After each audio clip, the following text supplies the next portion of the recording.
On a été capable de sevrer complètement son insuline. Elle a retrouvé des glycémies normales, donc on pouvait retirer l'insuline et les autres médicaments contre le diabète.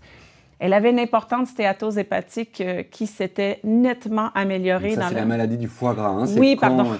C'est quand En fait, qu'est-ce que c'est la stéatose hépatique? En fait, c'est quand le foie devient très grand, un peu comme du foie gras de canard, disons. Parce qu'il accumule de la graisse causée par le sucre, hein, c'est ça? Oui, c'est ça. La plupart des gens pensent que la stéatose hépatique est causée par un excès de gras ou un excès d'alcool. Pour l'alcool, ils ont raison. Boire trop d'alcool, ça peut mener à la stéatose hépatique et ça peut mener éventuellement à la cirrhose. Mais la même chose se passe avec l'excès de sucre, et ça, les gens le savent moins. Donc, trop de sucre trop souvent peut mener à la stéatose hépatique, légère, modérée, sévère, puis c'est le début de la cirrhose. Et elle avait une importante stéatose hépatique.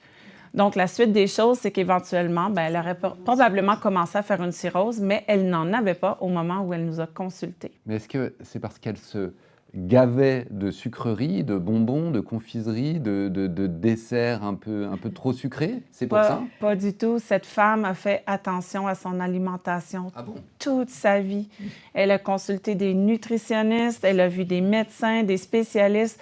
Toute sa vie, elle a été à la diète, toute sa vie, elle a fait attention. Mais l'alimentation qu'elle avait, celle qui était recommandée globalement à tout le monde, c'était pas la bonne alimentation pour son métabolisme et ça la rendait malade.